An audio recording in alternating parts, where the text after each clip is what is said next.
الحمدللہ رب العالمین والصلاة والسلام علی سید الانبیاء والمرسلین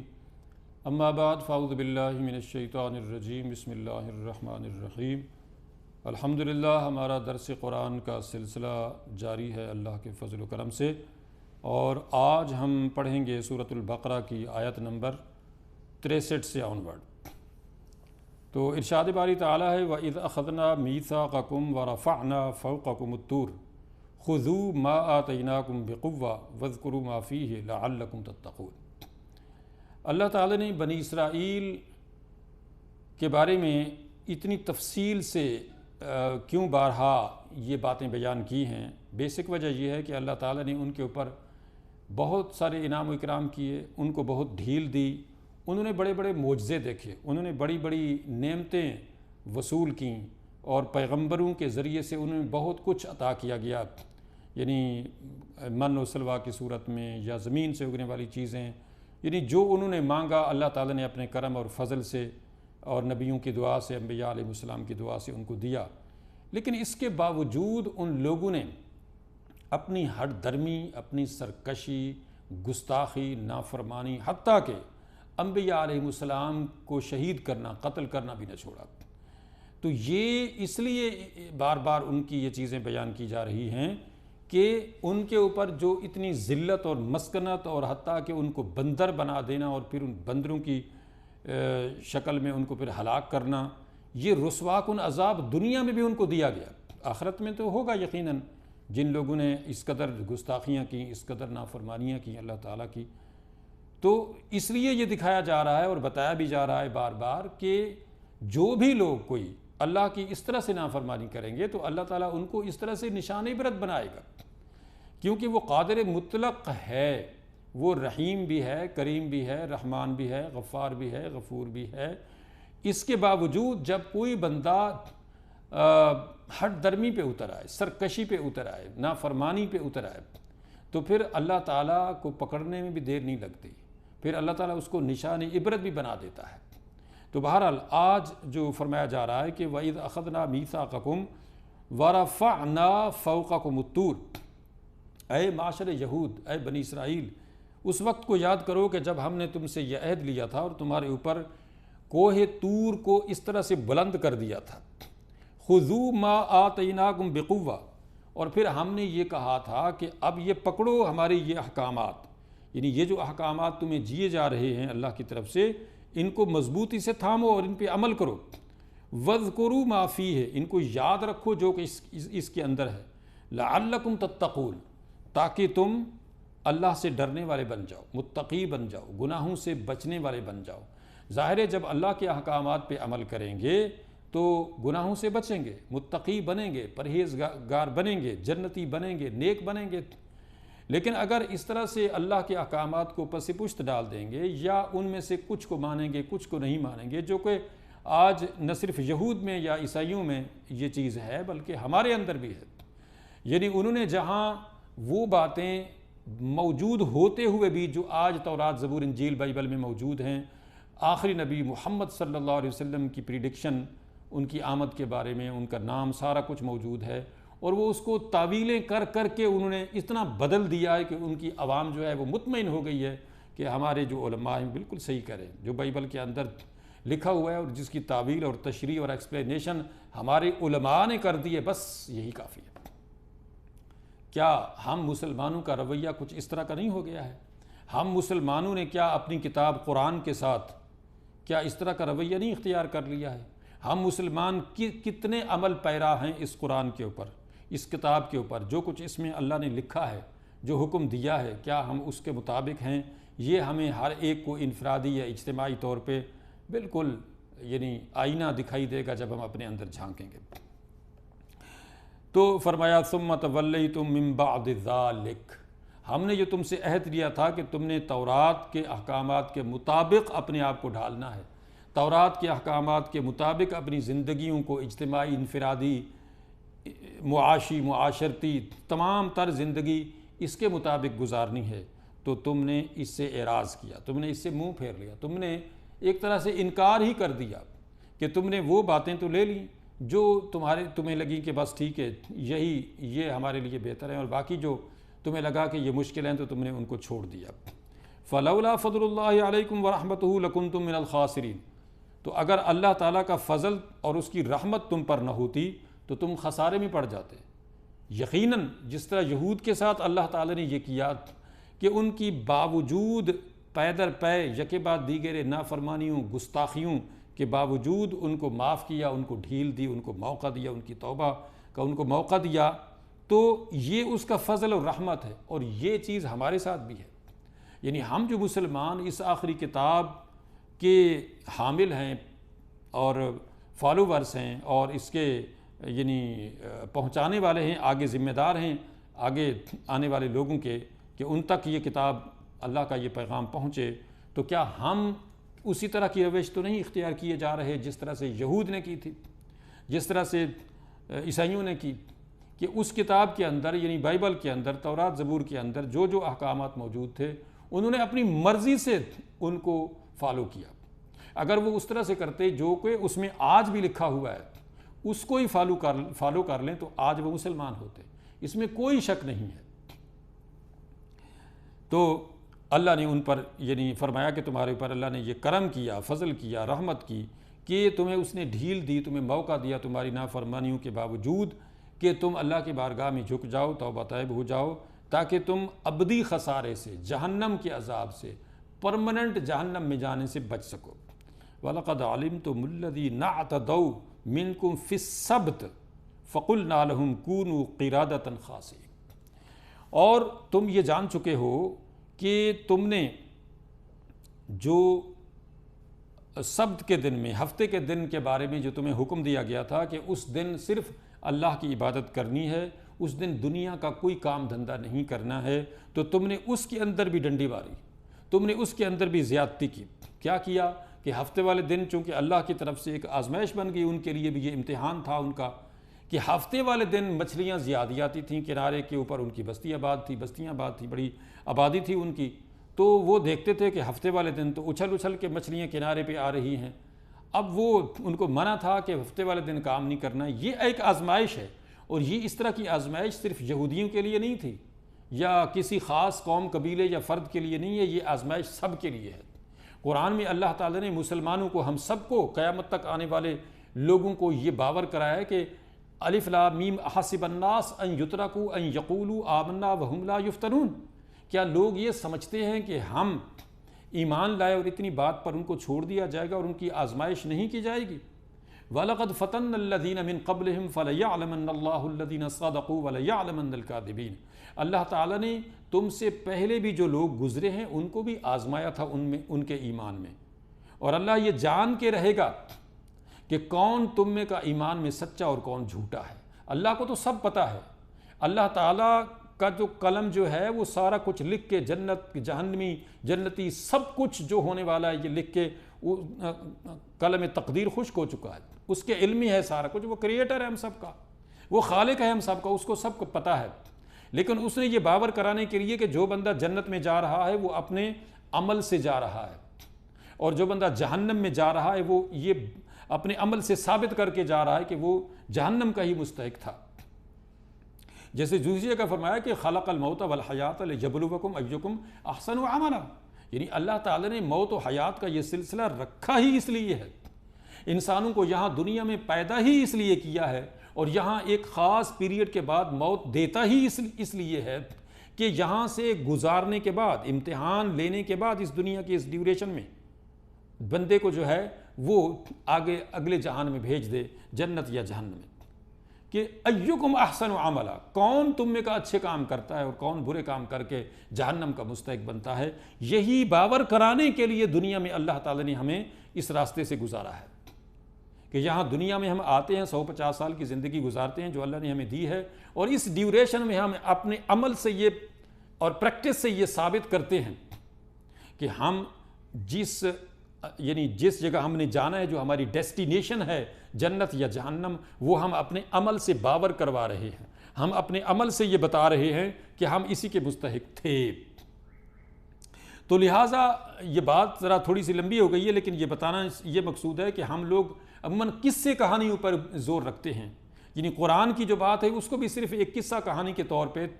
اس کو پڑھ لیتے ہیں، ہم اس سے پند پذیر نہیں ہوتے، ہم اسے سبق نہیں لیتے، ہم اس سے جو وارننگ دی جا رہی ہوتی ہے اس کو نہیں لیتے۔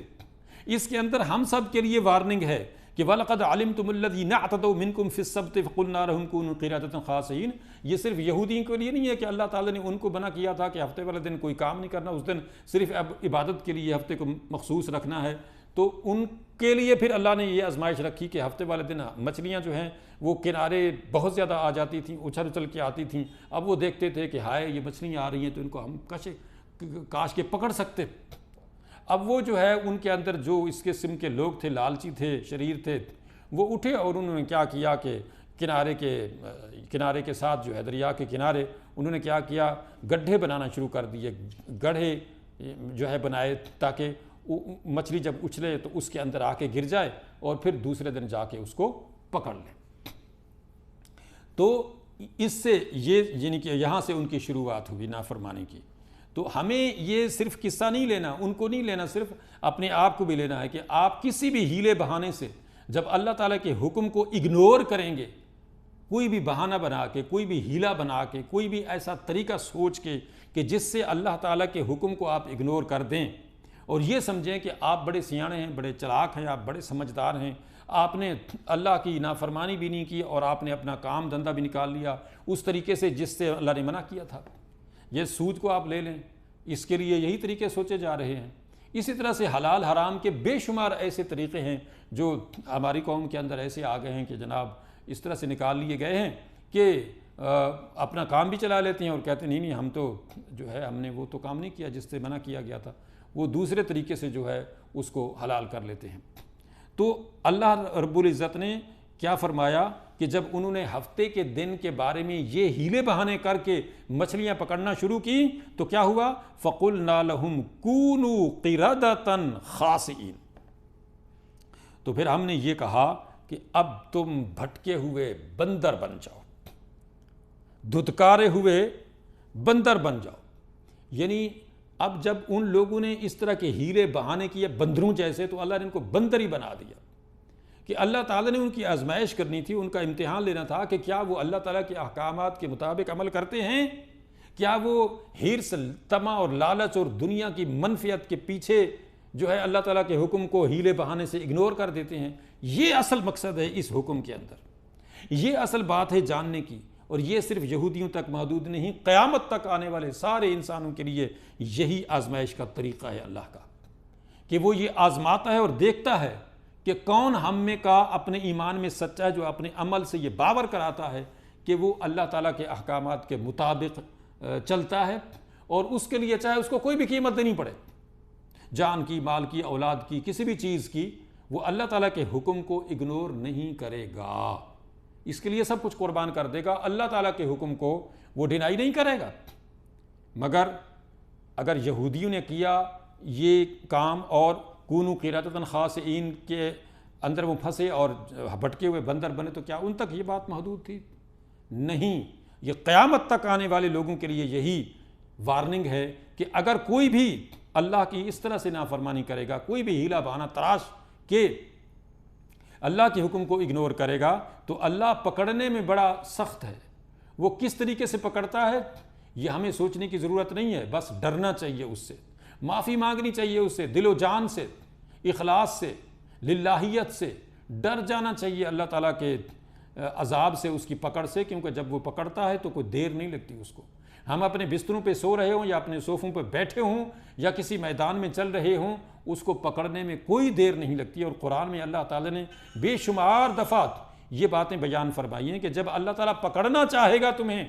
تو تم بچ نہیں سکتے، تم بھاگ نہیں سکتے، اپنے آپ کو بچا نہیں سکتے اللہ کی پکڑ سے۔ تو لہٰذا اگر اللہ تعالیٰ نے ان کو پکڑا اور بھٹکے ہوئے بندر بنا دیا تو یہ ہمیں سنانا یہی مقصود ہے کہ تم بھی سنبھل جاؤ، سمر جاؤ اور ٹھیک ہو جاؤ۔ فَجَعَلْنَاهَا نَكَالًا لِمَا بَيْنَ يَدَيْهَا وَمَا خَلْفَهَا وَمَوْعِظَةً لِلْمُتَّقِينَ۔ بلکہ وہی بات آ گئی آگے بھی کہ فرمایا ہم نے یہ کام اس لیے کیا، ہم نے اس کام کو کہ ان کو بھٹکے ہوئے بندر جو بنایا اور ان کو رسوا کن عذاب سے دو چار کیا اور ان کو پکڑا اور اس طریقے سے ان کو یعنی مسخ کیا ان کے جسموں کو، ان کے چہروں کو، تو اس کی وجہ یہ تھی کہ ہم نے اس کو بنانا تھا، اس واقعے کو آنے والے لوگوں کے لیے اور اس وقت کے لوگوں کے لیے ایک نصیحت للمتقین و موعظۃ للمتقین، تاکہ جو آنے والے لوگ ہیں، جو اس وقت لوگ تھے، وہ سب دیکھیں کہ اللہ تعالیٰ جب پکڑتا ہے تو کیسے پکڑتا ہے۔ کوئی بھی کتنا ہیلے بہانے کر لے لیکن اللہ کی پکڑ سے وہ نہیں بچ سکتا اگر اس کی نیت میں کھوٹ ہے۔ جب اللہ پکڑتا ہے تو پھر وہ کسی بھی طریقے سے پکڑ سکتا ہے، کیونکہ وہ قادر مطلق ہے۔ لہٰذا یہ اللہ تعالیٰ نے یہاں پہ ہم سب کے لیے، قیامت تک آنے والے لوگوں کے لیے یہ باور فرما دیا ہے کہ یہ ہم نے تمہارے لیے وارننگ چھوڑی ہے، یہ نصیحت ہے، یہ لیسن ہے، یہ سبق ہے تم سب کے لیے۔ للمتقین کا مطلب یہ ہے کہ اگر تم ڈرتے ہو اللہ تعالیٰ سے، اگر پرہیزگار ہو تو تمہارے لیے یہ نصیحت ہے، پرہیزگاری اختیار کر لو، اللہ کے عذاب سے ڈر جاؤ، متقی بن جاؤ۔ اللہ تعالیٰ پکڑنے میں دیر نہیں کرتا، صرف تمہیں ڈھیل دیتا ہے کچھ وقت کے لیے کہ سنبھل جاؤ، سدھر جاؤ اور جھک جاؤ اللہ کی بارگاہ میں۔ یہ جو تمہیں تھوڑا سا زندگی کا بونس ملا ہوا ہے تو یہ اس لیے ملا ہوا ہے کہ اللہ تعالیٰ کی رحمت ہے، وگرنہ اگر اللہ تعالیٰ تمہیں جوانی میں موت دے تو کوئی رکاوٹ نہیں ہے اس کے لیے، کوئی مشکل نہیں ہے اس کے لیے۔ اگر تمہیں چلتے پھرتے تمہیں موت دے دے، کوئی اس کے لیے مشکل کام نہیں ہے۔ اور اسی طرح سے عمر کے جس حصے میں، جس حال میں تمہیں موت دینا چاہے، پکڑنا چاہے، اس کے لیے کوئی مشکل، کوئی رکاوٹ، کوئی کسی قسم کا یعنی معاملہ ایسا نہیں ہے کہ اس کو دیر لگے گی تو اس وجہ سے جو ہے تم بھاگے جا رہے ہو، تم بڑے سمجھدار ہو، تو ایسا نہیں ہے۔ اللہ کی نافرمانی سے بچو، اللہ تعالیٰ کے ساتھ اخلاص و للہیت کا معاملہ کرو، کیونکہ نبی مکرم صلی اللہ علیہ وسلم کا ارشاد پاک ہے کہ اخلص دینک یکفیک العمل القلیل،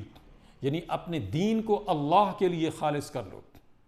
جب تم ایسا کرو گے تو تھوڑا سا عمل تمہاری بخشش کے لیے کافی ہو جائے گا۔ آپ نے وہ حدیث مشہور سنی ہوگی جس کا خلاصہ یہ ہے کہ نبی مکرم صلی اللہ علیہ وسلم نے ارشاد فرمایا کہ ایک بنی اسرائیل کی خاتون جا رہی تھی جو مماسہ تھی، جو یعنی بدکردار عورت تھی، وہ تو اس نے دیکھا کہ ایک کتا پیاس کی شدت سے کیچڑ چاٹ رہا ہے، تو اس کو اس پر رحم آیا اور اس نے اس کے لیے پانی بھر کے کنویں سے تو اس کو پلا دیا، اور اللہ تعالیٰ کو اس کی یہ ادا اتنی پسند آئی کہ اللہ نے اس کو بخش دیا، صرف اتنی بات پر کہ اس نے اللہ کی مخلوق پر ترس کھایا۔ حالانکہ اس کتے سے اس کو کیا ملنا تھا، یا اس سے اس کو کون سا دنیا کا کوئی منفعت یا کوئی لالچ یا کوئی حرص تھا، اس نے صرف اللہ کی مخلوق کے اوپر ترس کھایا، اس کو رحم آ گیا۔ تو اللہ تعالی ہمارے اخلاص کو دیکھتا ہے، اللہ تعالی ہماری جو نیتوں کے اندر چیز ہے کہ ہم نے وہ کام جو کیا وہ کس لیے کیا۔ اگر اللہ کو راضی کرنے کے لیے کیا ہے تو وہ چھوٹا سا عمل بھی ہمارے لیے بہت بڑا خزانہ ہے اور ہماری بخشش کے لیے کافی ہے۔ بہرحال مختصر یہ ہے کہ ہم متقی بنیں، پرہیزگار بنیں، اللہ تعالیٰ کے عذاب سے بچیں، اللہ تعالیٰ کی نافرمانی سے بچیں، کہ اسی میں ہماری دنیا آخرت کی بھلائی ہے۔ پھر فرمایا وَإِذْ قَالَ مُوسَىٰ لِقَوْمِهِ إِنَّ اللَّهَ يَأْمُرُكُمْ أَن تَذْبَحُوا بَقَرَةً۔ اچھا، آگے ان کی ہٹ درمی ایک اور بیان کی جا رہی ہے بنی اسرائیل کی، اور وہ یہ ہے کہ بنی اسرائیل کے اندر، یہود کے اندر کوئی قتل ہو گیا تھا، کوئی نوجوان قتل ہو گیا، تو اب جس بندے نے قتل کیا تھا اس نے جا کے کسی اور جگہ جا کے اس کو ڈال دیا تاکہ ان کے یعنی ان پر یہ بلیم پڑے۔ تو اب ظاہر ہے کہ جب تک قاتل کا پتہ نہ چلتا، کیسے پتہ چل سکتا تھا کہ کس کے دروازے پر جو لاش پڑی ہے تو کیا اس نے قتل کیا، کسی اور نے کیا، یہاں پہ کس نے رکھا، یہ وہ۔ تو اس طرح سے ان لوگوں نے جب موسیٰ علیہ السلام سے یہ عرض کیا کہ یا رسول اللہ ہمارے لیے یہ معاملہ حل کیجئے کہ ہم پریشان ہیں کہ اس معاملے کو کیسے حل کریں، ہمیں نہیں پتہ لگ رہا کہ اس نوجوان کو کس نے کیوں قتل کیا۔ اب موسیٰ علیہ السلام کو اللہ کی طرف سے حکم ہوا کہ ان کو یہ کہیں کہ ایک گائے ذبح کریں۔ اب جب موسیٰ علیہ السلام نے ان سے یہ کہا کہ ان اللہ یأمرکم ان تذبحوا بقرہ، کہ اللہ تعالیٰ کا حکم ہے کہ تم ایک گائے ذبح کرو، قالوا اتتخذنا ہزوا، انہوں نے کہا کہ یا رسول اللہ، اے اللہ کے نبی، کیا آپ ہم سے مذاق کرتے ہیں؟ قال اعوذ باللہ ان اکون من الجاہلین، موسیٰ علیہ السلام نے فرمایا کہ میں اللہ کی پناہ مانگتا ہوں اس سے کہ میں کوئی جاہلانہ بات کروں، یعنی یہ میں تمہارے ساتھ اتنا بڑا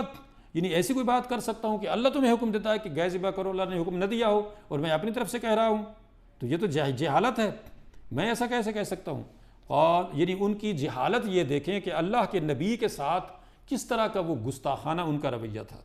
کہ اللہ کا نبی انہیں حکم دے رہا ہے کہ ان اللہ یأمرکم ان تذبحوا بقرہ، کہ یقیناً اللہ کا یہ حکم ہے کہ گائے ذبح کرو، اور وہ کہہ رہے ہیں اتتخذونہ ہزوا، کیا آپ ہمارے ساتھ مذاق کر رہے ہیں؟ یعنی ہم یہ کہہ رہے ہیں کہ یہ اس قاتل کا آپ پتہ چلے جس مقتول کو یہ قتل کیا گیا تو اس کا قاتل کون ہے، تو آپ یہ کہہ رہے ہیں جی اللہ تعالیٰ حکم دے رہا ہے کہ گائے ذبح کریں۔ اب ظاہر ہے کہ اللہ تعالیٰ ہے، وہ جو بھی حکم دے، وہ جو بھی حکم دے اس کے حکم کے سامنے ہم اپنی منطق نہیں یعنی کر سکتے کہ جناب ایسا کیوں کہہ دیا، ہم نے تو پوچھا تھا قاتل کا، تو وہ کہہ رہے ہیں اللہ فرما رہے ہیں کہ گائے ذبح کریں، تو اللہ کا حکم ہے، اس کو بلا چون و چرا ماننا ہے، اس میں اپنی منطق، اپنا فلسفہ، اپنی علمیت جھاڑنے کی کوئی ضرورت نہیں ہے۔ اللہ ہے، کریٹر ہے، اس کے احکامات کے سامنے ہمیں کسی چیز کی ضرورت نہیں ہے سوچنے کی کہ ہم یہ کہیں کہ ایسا کیوں ہے۔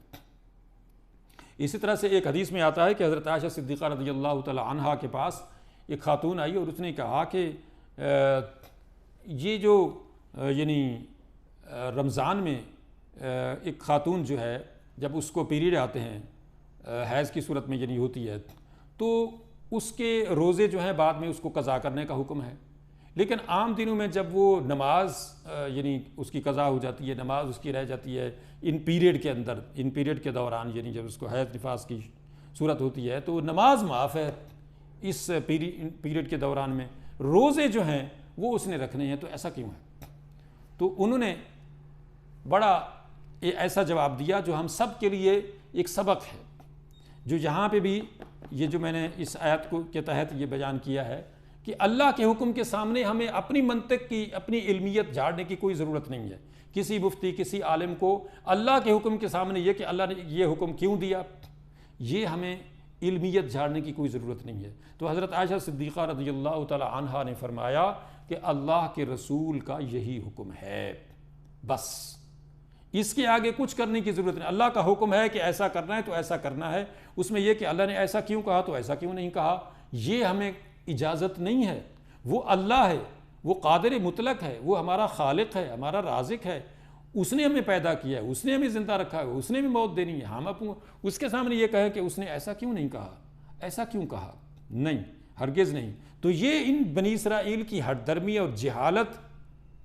کی یہ انتہا کہ وہ اللہ کے نبی کو کہہ رہے ہیں کہ اتتخذونہ ہزوا، یہ کیا بات ہوئی، آپ ہم سے مذاق کر رہے ہیں کہ آپ ہمیں یہ کہہ رہے ہیں کہ اللہ تعالیٰ جو ہے وہ ہمیں حکم دیتا ہے کہ گائے ذبح کریں۔ تو انہوں نے کہا کہ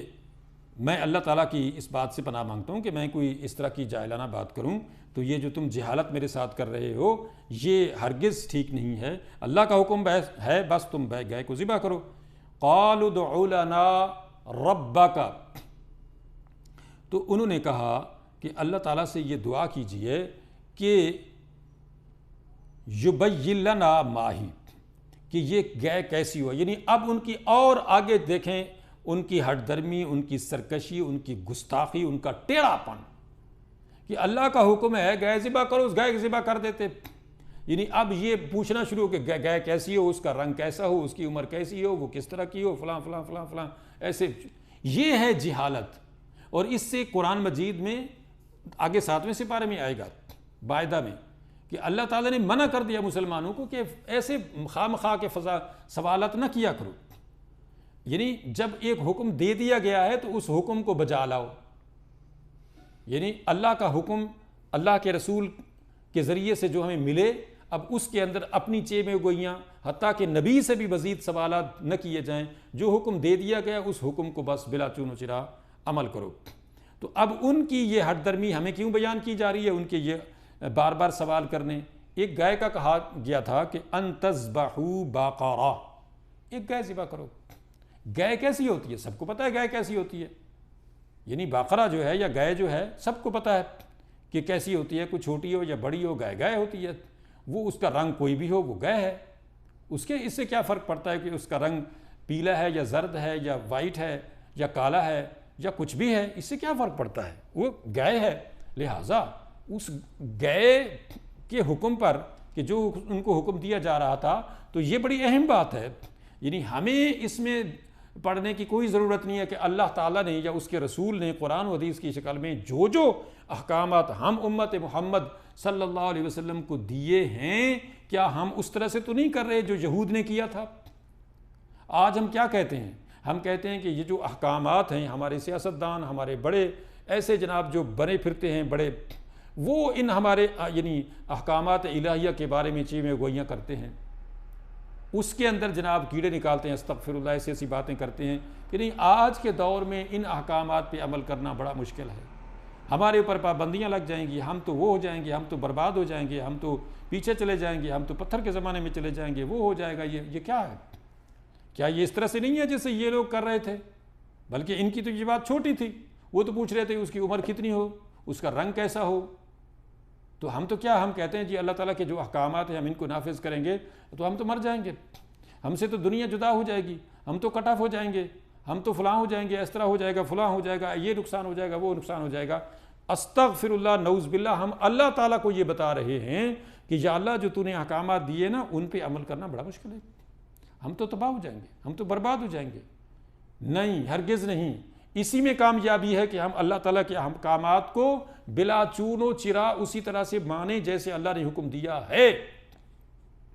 اگر ہم اس طرح سے کرتے ہیں جیسے یہ کرتے تھے، بلکہ ان کا یہ جرم چھوٹا ہے، ہمارا جرم یہ ہے کہ ہم کہتے ہیں کہ ہم ان احکامات پہ عمل کریں گے تو ہمارا تو بہت نقصان ہو جائے گا، ہم تو معاشی طور پہ اور دنیاوی طور پہ ہم بہت پیچھے چلے جائیں گے۔ تو ہم تو گویا اللہ تعالیٰ کو نعوذ باللہ جو بات کر رہے ہیں، تو یہ تو یعنی زبان سے نکالنا ایمان کا خطرہ ہے۔ یعنی چجائے کہ یہ جو بات ہمارے معاشرے میں کی جا رہی ہے بڑے پیمانے پر، اس کو ہم ایکسپلین کریں تو یعنی الفاظ ساتھ نہیں دیتے۔ سچی بات ہے کہ ہم اللہ تعالیٰ کو گویا یہ بتا رہے ہیں کہ ان احکامات پہ عمل کرنا بڑا مشکل ہے، کیونکہ ہمارے حالات تباہ ہو جائیں گے، ہم برباد ہو جائیں گے، ہم پیچھے چلے جائیں گے، ہم پتھر کے زمانے میں چلے جائیں گے۔ تو پھر اگر ہم اپنے مالک، اپنے خالق کے سامنے اس طرح سے ارگومنٹ کریں گے، اس طرح سے یعنی اپنی منطق جھاڑیں گے، تو کیا اللہ تعالیٰ ہمیں چھوڑے گا؟ پھر یہی کچھ ہوگا کہ سارا کچھ ہونے کے باوجود بھی ہم کسی قابل نہیں رہیں گے، نہ دنیا کے نہ آخرت کے۔ سارا کچھ ہونے کے باوجود کہ ہمارے پاس دنیا کا وہ خطہ ہے، وہ علاقہ ہے جو پنجاب جو ہے، یہ دنیا کا بہترین نہری نظام رکھتا ہے، دنیا کا، یہ نہیں کہ ایشیا کا یا کسی خاص ملک کا، نہیں، پوری دنیا میں سب سے زیادہ بہترین نہری نظام پنجاب کا ہے۔ 5 آب، 5 پانیوں کا خطہ، 5 دریاؤں کی سرزمین۔ اس کے باوجود ہمارے حالات کیا ہیں؟ یہ اس کی وجہ سے ہیں کہ جب ہم اللہ کو یہ بتاتے ہیں کہ یا اللہ ان احکامات پہ عمل کرنا ہمارے لیے مشکل ہے، کیونکہ ہم تو یہ ہو جائیں گے، وہ ہو جائیں گے۔ اللہ تعالیٰ سمجھنے عمل کرنے کی توفیق عطا فرمائے، اور اللہ تعالیٰ ہمیں سچا مسلمان بننے کی توفیق عطا فرمائے، اور اللہ رب العزت ہمارے اوپر اپنا کرم اور فضل فرمائے، ہماری لغزشوں کو معاف فرمائے، اور ہمیں سچا اور باعمل مسلمان بننے کی توفیق عطا فرمائے، اور اللہ تعالیٰ ہمارے والدین اور سارے مسلمانوں کی بخشش فرمائے، اور دنیا آخرت کی ساری فوز و فلاح عطا فرمائے۔ وآخر دعوانا الحمد للہ رب العالمین۔